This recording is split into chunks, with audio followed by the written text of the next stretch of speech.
ओम श्री परमात्मने नमः।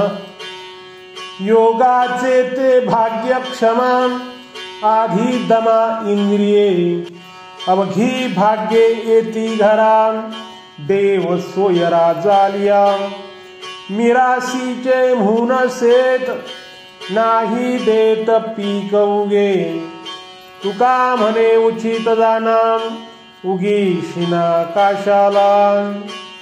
तुकाराम महाराज साधनेबद्दल म्हणतात, क्षमाशीलता हे योगाचे भाग्यशाली लक्षण आहे, पण ते प्राप्त होण्याकरिता आधी इंद्रियांचे दमन करावे लागते।